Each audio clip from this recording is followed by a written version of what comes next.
Welcome back to Old Time Radio Classics. Tonight we're heading to Dodge City for a remarkable episode of Gunsmoke called Shakespeare. And trust me, this one delivers an unexpected twist on frontier culture. This episode originally aired on August 23rd, 1952, just 4 months after Gunsmoke first hit the airwaves.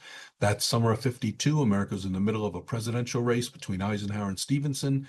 The first hydrogen bomb tests were being planned, and families across the nation were gathering around their radios for entertainment.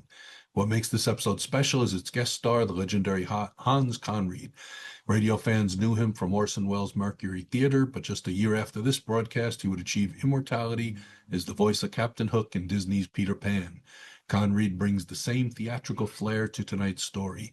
William Conrad leads as Marshal Dillon, a man critics called the Philip Marlowe of the Old West. Unlike the sanitized heroes of the Lone Ranger or Hopalong Cassidy, Gunsmoke gave listeners something revolutionary, an adult Western with real consequences. The production team was extraordinary, Norman Macdonald directing with Rex Corey's haunting musical score, setting the mood. Variety magazine praised the show's debut as blazing radio drama that pulled ahead of every Western on the air. So settle in for Shakespeare, where the bard meets Boot Hill in ways you won't expect.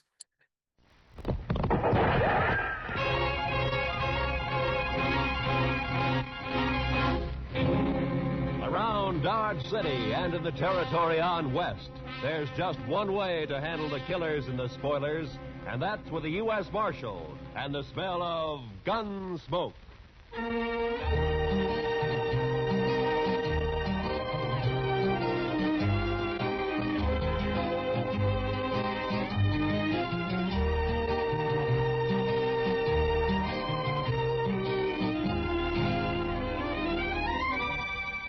Gunsmoke, starring William Conrad. The story of the violence that moved west with young America. The story of a man who moved with it. Matt Dillon, United States Marshal.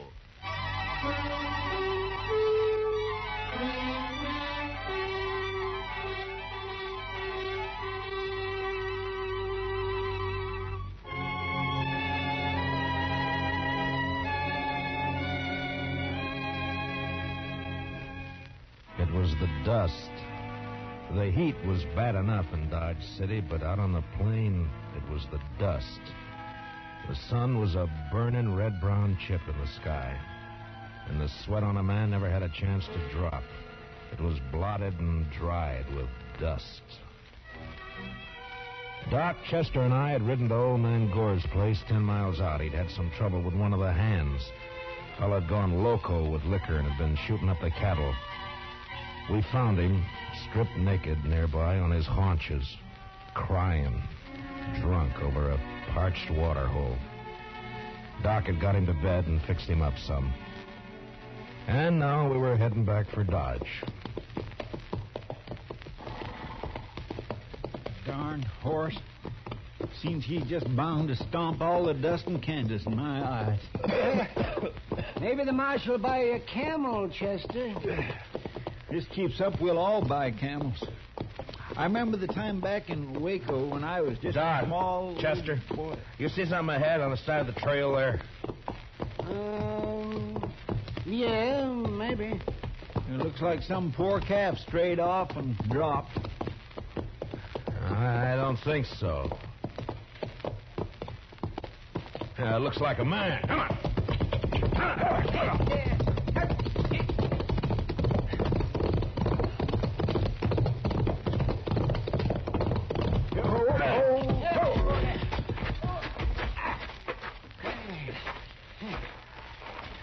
Chester, get the water bag. Yes, sir. Let me have a look, Marshal. Yeah. Let's see. Heat. Is he all right? Well, depends on how long he's been lying here. Here you are, Mr. Dillon. Open up his shirt, Marshal. Chester, get some of that water on his wrist. All right. He looks like an Easterner, huh? Sure not dressed for this country. Oh, that's better. That's better. Try to get a few drops in him. All right. No, not too much, Chester. Not in his nose, Chester. His mouth. Well, my gracious, I'm sorry, Mr. Dillon, but he moved his head. It's not so easy to... Hey, look, he's awake. You're all right, mister. Just take it easy for a bit now. Oh, look at this Two solid flesh would melt, thaw, and resolve itself into a dew. What did he say? Oh, it's out of his head, Chester. For this relief, much thanks. Forget it. Chester, get around the other side and shade him from the sun. Yes, sir. The sun. I begin to be weary of the sun. I don't blame you. What happened? My wagon shed a wheel, I fear, along the high road. I know not where I am. You're about 4 miles out of Dodge City. Kansas. Kansas. Oh, I would give all my fame for a pot of ale and safety. We better get him to town quick. He's in a bad way. He's delirium. You think you can make it on a horse? We'll take him into Dodge.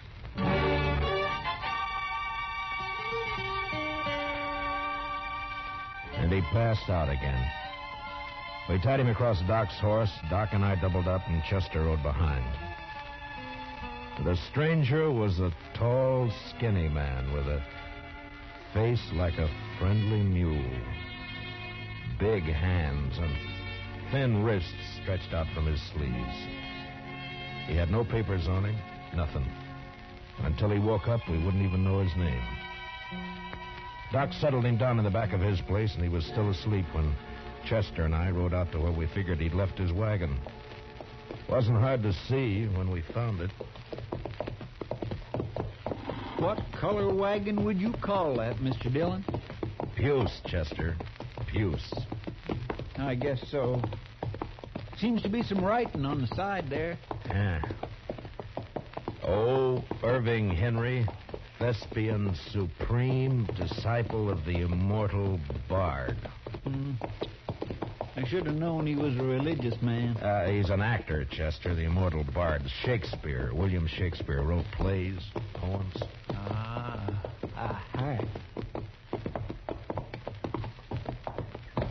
But You think he let the horses go, Mr. Dillon? I was wondering that. Seems to me he'd have ridden for help instead of trying to walk. Horses couldn't have got out of the harness ourselves. Let's take a look at the wheel. Huh? I wish we could wait till the sun goes down. It's going to be awful hot work, Mr. Dillon.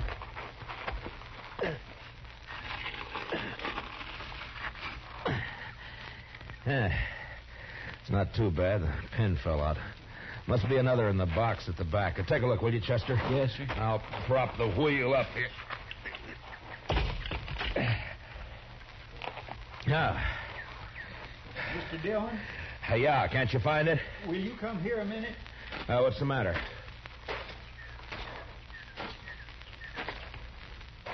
Take a look in. Chester, get the water bag. Yes, sir. Yeah. Took the wagon. And then I saw the hand sticking out from behind the trunk. You didn't have to be the doc to know that it was a dead hand. The body was of a man about 40. He was dirty. And in a greasy, torn waistcoat, I found a pocketbook with his name. Sam Matchett. And that was all. Below his left shoulder and his back was a patch of dried blood. And in the middle, a bullet hole. We got the wagon wheel on, hitched up our horses, and drove into Dodge.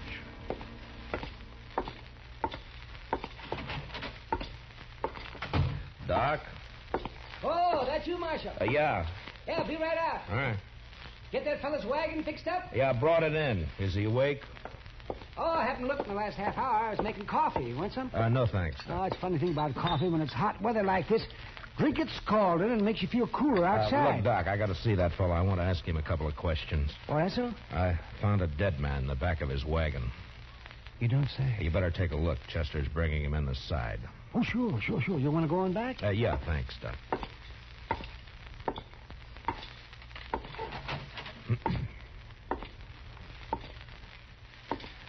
Mr. Henry? Mr. Henry, wake up. Yes, what? Oh. Your name, Irving Henry? Oh, Irving, Henry. What is this place? Now, you got to listen to me for a minute. We found your wagon. Ah? Did you let the horses go before you sat on your own? Of course.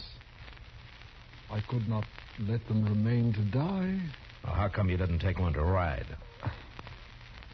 I have a loathing of horses. I cannot bear one under my body. There is a carafe of water beside the bed. Would you be good enough, Mr. Dillon, Matt Dillon. I'm the Marshal here in Dodge City. Here you go. Oh, my thanks. Now, what were you doing with a dead man in your wagon, Mr. Henry? A dead man? A dead man shot in the back, lying in your wagon. This is very midsummer madness. I won't argue about that, but I'll thank you to answer my question. But it is impossible. It isn't true. I say it is. You lie in your throat if you say that I'm any other than an honest man. Look, mister, I didn't say you weren't honest. You're an actor. And you got a fine way of saying things, but murder's murder. I don't care how you say it. Now, I'm asking questions, and I want straight answers. Well, your pardon, sir. What you tell me, in truth, if it were played upon a stage, I would condemn it as an improbable fiction. I swear to you, I know nothing of a body. Did you come through Hayes City? Yes? Do you know a man there called Sam Matchett? No. You had no trouble in Hayes City? No. What are you doing in these parts, Mr. Henry? I am touring the provinces. An actor eating the bitter bread of banishment. My talents are not taken for their worth in the East. And therefore, I bring the immortal bard to the hinterlands. And now, sir, that the interview is ended, pray give me leave to depart. I'm sorry, I can't do that. You'll have to stay until we get this thing cleared up. Mr. Dillon, Doc would like to see you. All right, Chester. Stay here with Mr. Henry, will you? Well, sure, Mr. Dillon, sure. How are you feeling by now, Mr. Henry? Would you like some more water? Evil manners live in brass. Doc? Right here, Marshal. Fill me cup, the father's boy. What was that? What'd you find? Well, there's one thing. This man didn't die right away. I mean, not right when he was shot. Is that so? No. More likely bled to death. Inside. You think he might have been able to climb up in the wagon after he was shot? He might. There's another thing. Yeah? You see the way he's dressed? Now, you take a look at that. What the hell? Come on, Doc. Chester. What's the matter with him? Chester. He took my gun when I was pouring him some water, Mr. Dillon. He must have gone through the window, Marshal. I tried to get it back. It went off. Take care of Chester, Doc. I'm going after him.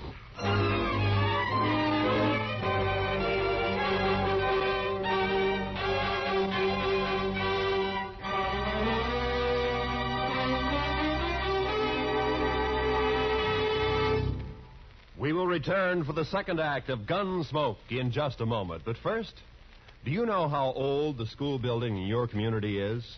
If it's over 25 years old, the chances are that it's woefully inadequate to the present demands on it. Certainly thousands of schools all over America are unable to meet the needs of a greatly increased enrollment. And all our school children will suffer unless all of us work actively to improve conditions. Join with the groups in your community working for better school conditions. Remember, better schools build a stronger America. Now, the second act of Gunsmoke.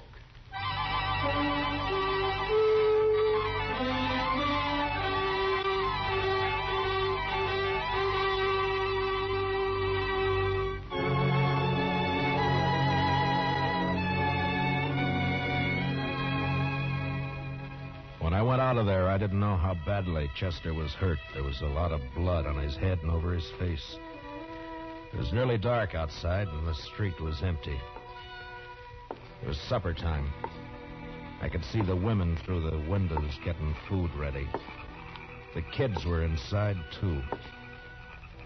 Sure looked peaceful. But with Henry out with a gun, well, that wasn't a good thing to have running around loose in Dodge.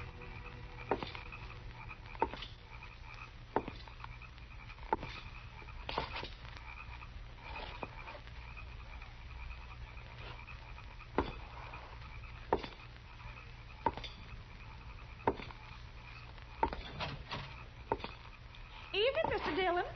Did you see a man run down the street, Miss Fletcher? Well, no. Well, you better get inside and lock your door. Don't come out again. There's a killer loose.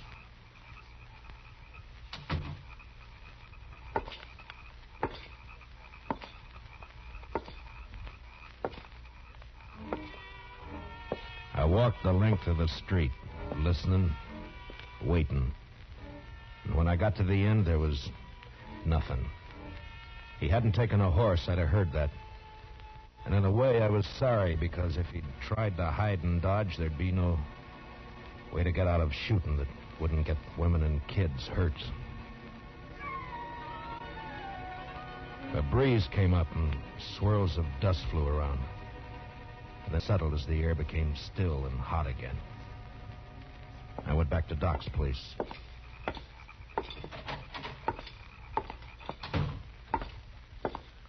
Oh, did you find him, Marshal? No. How's Chester? Oh, I'm fine, Mr. Dillon. Just creased my head. More mess than hurt. Oh, good, Chester. Look, you want to go home or you want to work? I want to work. All right, go down to the office, get yourself another gun, and round up some men, many as you can.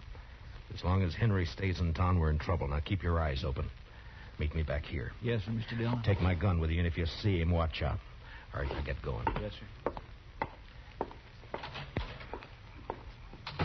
Now, Doc, I'm going to have to make you a deputy, too. Well, maybe instead of digging out bullets, I'll be putting some in. It's not funny, Doc. Now, come on.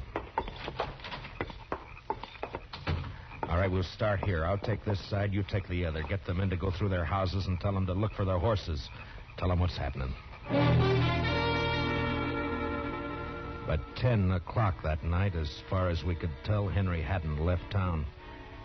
There were plenty of places for him to hide, though. We had 50 men out searching. Chester and I were working along back of the express office. There were a couple of houses there we hadn't covered. You wouldn't think a man like that'd be a killer, now would you, Mr. Dillon? I never saw a man yet couldn't be, Chester. Depends on your reasons for killing, I guess. Now, let's take a look behind these boxes, huh?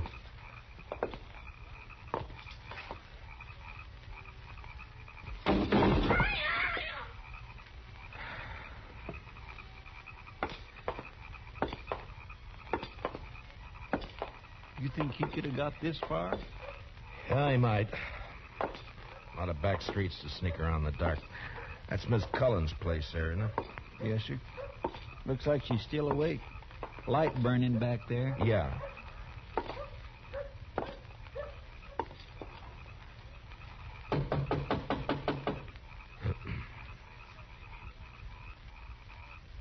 Seem a bit cooler to you tonight, Mr. Dillon? Yeah, a bit.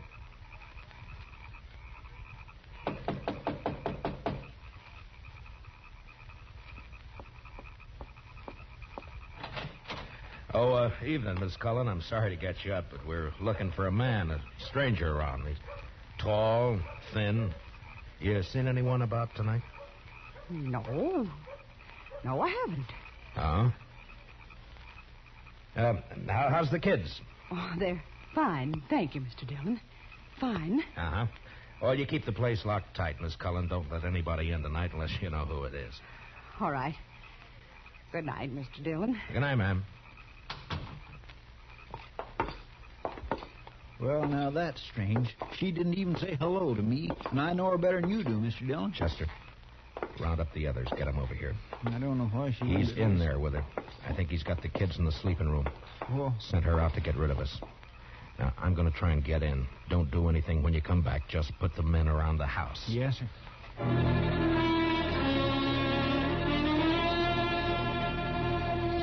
I'd seen Miss Cullen make a move with her head, and her eyes said the rest.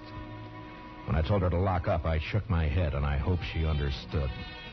I wanted that front door to stay open.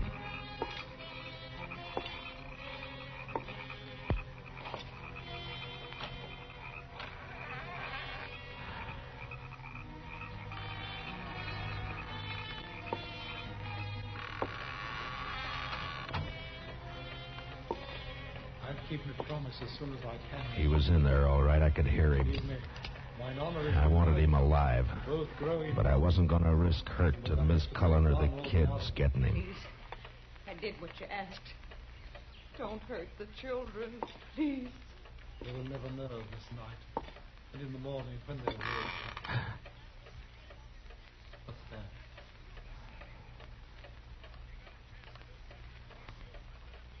You said you locked the door after you. No, don't. Don't. I shall keep the pistol turned to the girl's head, madam. Someone is here. They tried to take me.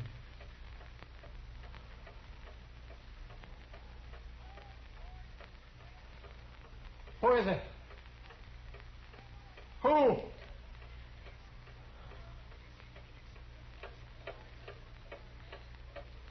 Mr. Dillon, go away. Please. He'll kill us. You lied. You lied. Your tiger's heart wrapped in a woman's hide. Listen to me, Marshal Dillon. Throw your pistol in here, and then come in with your hands before you. I have no stomach for child killing, but I will not hesitate to do so.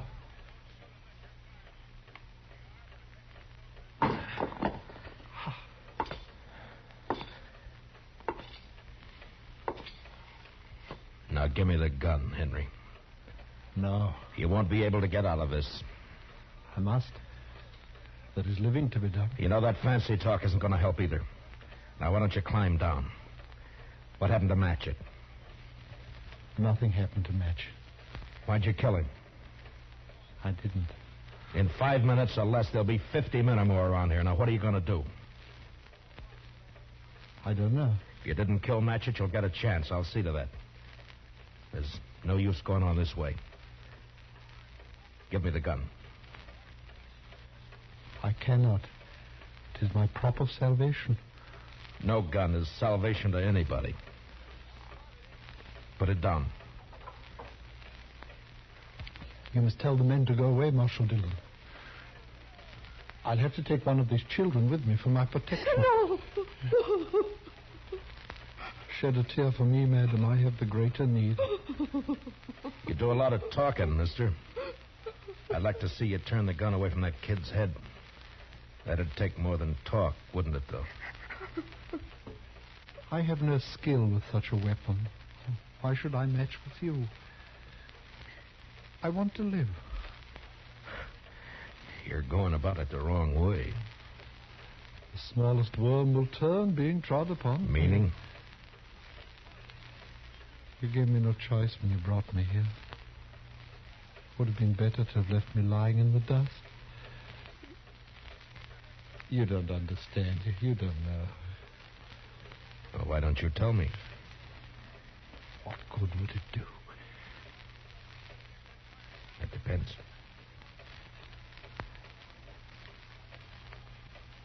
My life has been the theater.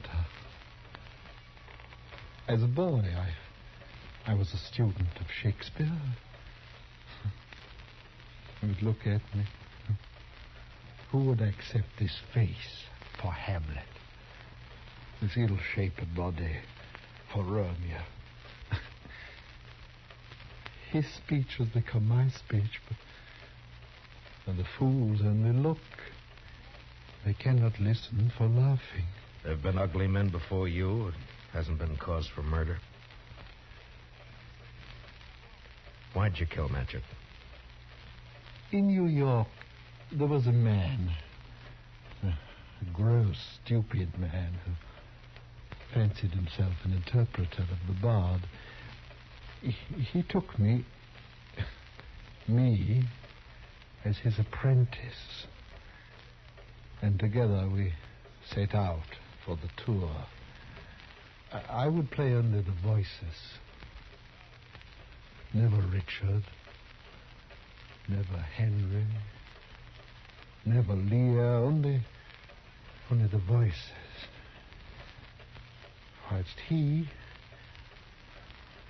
stumbling, drunken, he muddled and tore to a tatter the words that I should have spoken.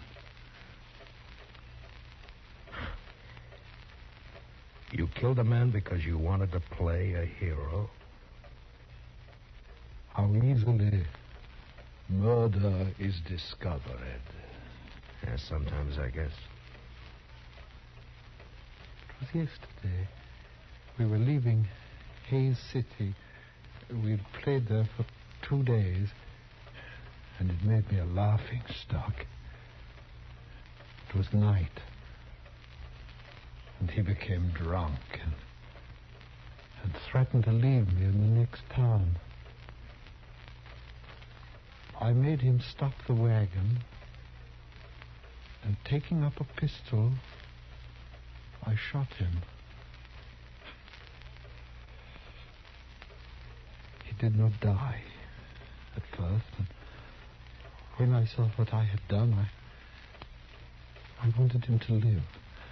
And I put him into the wagon, and I drove on, hoping to find a doctor.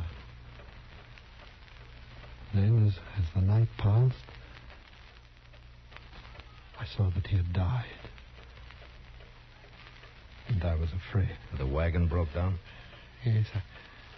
I put my purse into his clothes and took his name for mine.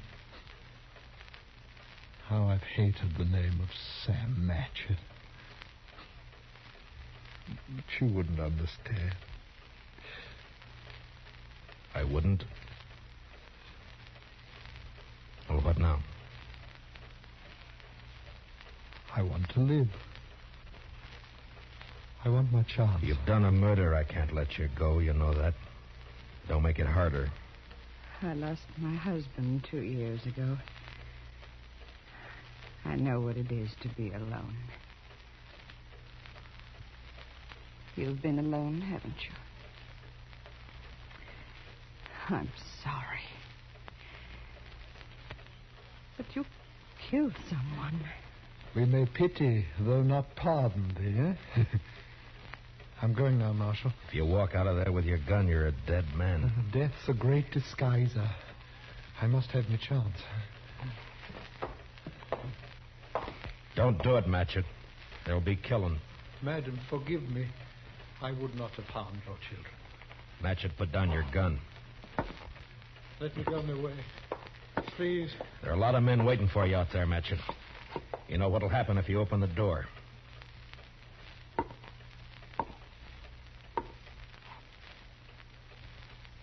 Don't do it, Matchett.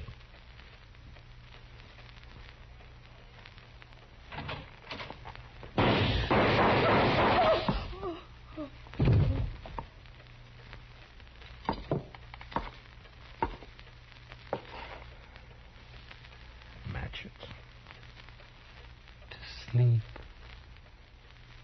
Perchance to dream. Aye, there's the rub.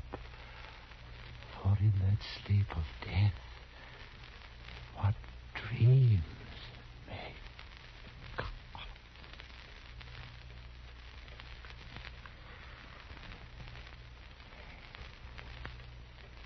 Matchett.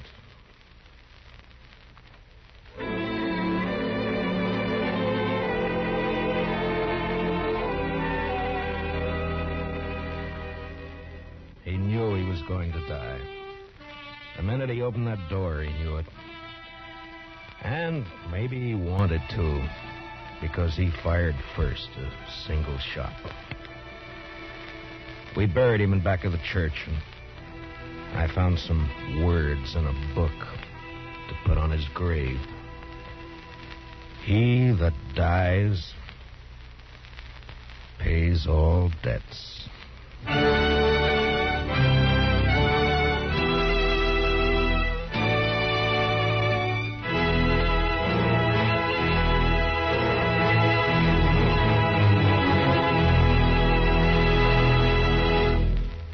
Gunsmoke, under the direction of Norman Macdonald, stars William Conrad as Matt Dillon, U.S. Marshal. Tonight's story was specially written for Gunsmoke by Anthony Ellis, with music composed and conducted by Rex Corey. Hans Conried was featured as Henry, with Mary Lansing as Mrs. Cullen. Parley Baer as Chester, and Howard McNear as Doc. Join us again next week as Matt Dillon, U.S. Marshal, fights to bring law and order out of the wild violence of the West in Gunsmoke.